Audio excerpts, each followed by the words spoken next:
Okay guys, it's Sams from Code DNA. You are welcome to yet another tutorial here. Today I'm going to be showing you one last prep stuff before we actually go into more stuff. So we've been prepping ourselves. I did an introductory video. We wrote some hello world, little hello world program.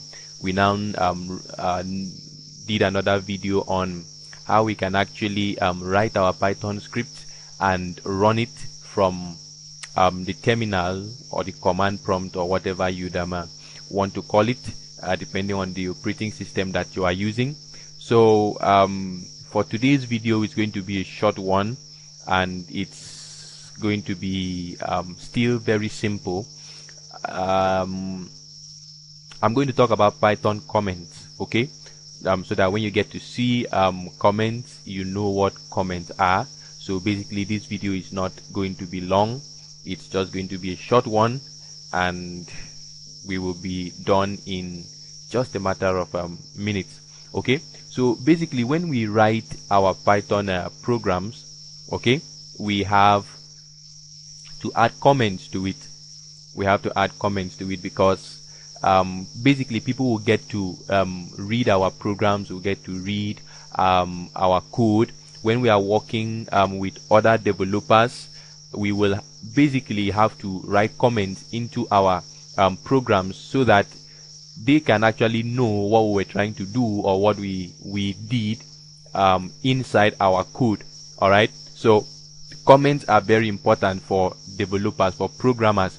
When you are writing code, when you're writing your program, you actually have to comment your program. So different languages have different ways that they implement comment. Now, if you should be asked some sort of bookish definition of what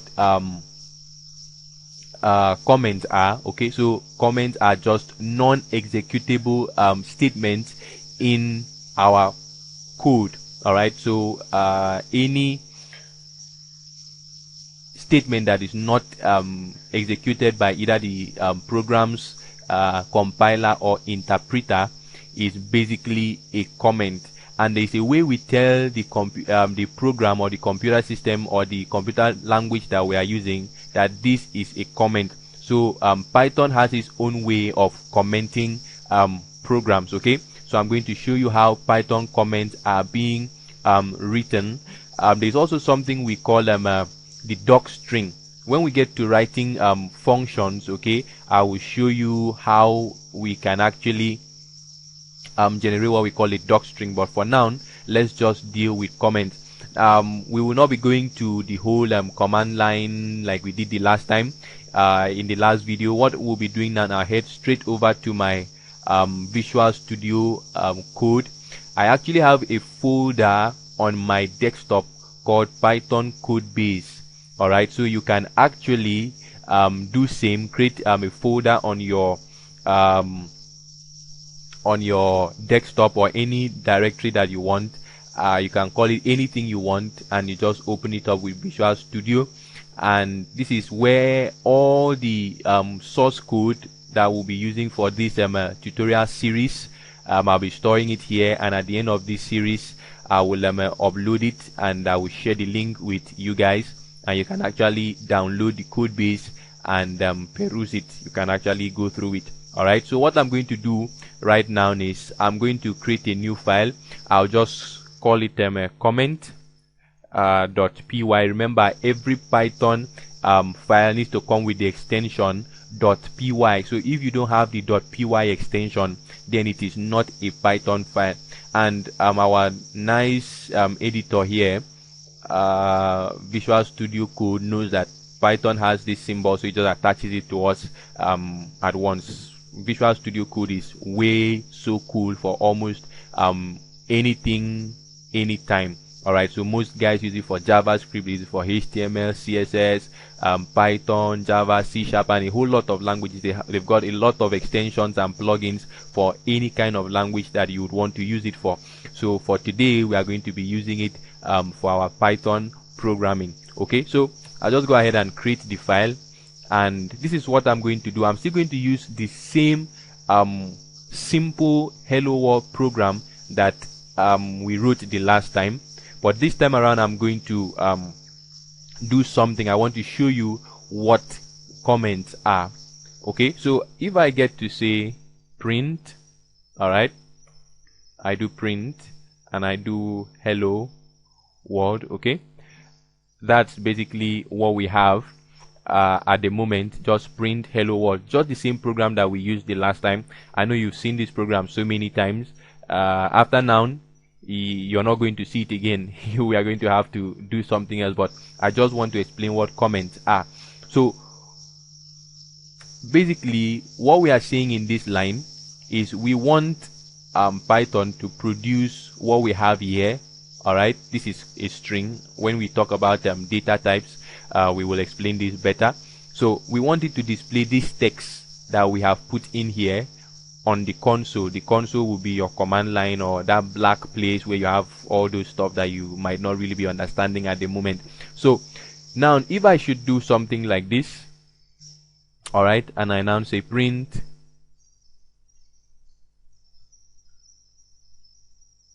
welcome to code DNA. All right, remember the last time I wrote something like this and it actually printed welcome to code DNA. But if we get to run this, to run your programs on Visual Studio Code, you just do a Control plus F5. So I wait for my this thing to come up. So now basically if you look here, we have hello world written, but we don't have welcome to code DNA. Now the reason why is because we have attached this hash symbol to the line. So once we attach the hash symbol to any line, whatsoever comes at the right side, okay, sorry about that, whatever comes to the right hand side of the hash symbol automatically becomes a comment. Now in Python we have single line comment and we have multiple line comment or multi-line comment, any way you want to say it. So this is a single line comment. If I come down here and I do print, all right, and I say welcome to code DNA, all right, and I do a Control F5 again, you look, you see, okay, my print is double T, sorry about that, and I do a Control F5 again, and you see we have welcome to code DNA is now here and hello world is here, but this particular line is not considered, is not executed because it is a comment. All right, so that's what we call a single line comment. Now how do we write multi-line comment in Python? So I'm just going to show you that, and that will be the end of our tutorial today. So you get to do this. When you've got that, this becomes a multi-line comment. All right, so whatsoever text goes in here, I'm going to take out this indentation. All right, so we've got this, so I can write everything I want to write here. So basically most times we use a multi-line comment when we want to do documentation. All right, I'll show you how to do documentation when we get to writing functions. When you're building huge programs, big software, big stuff, and you need to write some sort of documentation so that other guys that you're working with will get to know what you were actually trying to do within a particular code module.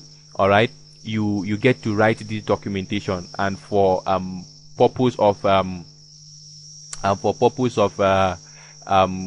clarity, you get to put these things in order too. So this is how we write single line, multi-line comments rather. 3 of these double quotes and 3 of it. So whatever comes in between it is a multi-line comment. So you can say this is a program to demonstrate. Can say comments. Thank you.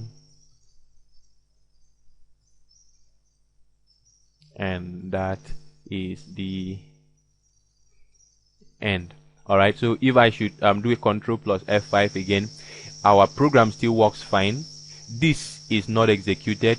This is not executed. So I believe that today you've learned how to write single line comment and how to write multi-line comment. Now I can also, let me just do one last thing here. I could just decide to do a Control X, cut that and add it here. Alright, so I can now remove this. If I want to comment this line, I'll say something like, this line is to print welcome to code DNA. So with this noun, I have commented this line. So this is basically how you use single line comment so that people know the exact line that you are commenting. And if you're using multi-line comment, you place it at the top, and then whatsoever you were writing the comment for should come below. Alright, so mostly our code should just come down here. So I believe you've learned and you understand what comments are. I'll be dropping more videos on our channel, so make sure you like, share and also subscribe to Code DNA as we give you much more wonderful videos in Python. Alright, so you're going to learn a lot. Just subscribe and we'll keep shipping out good content, good stuff for you. See you in the next video.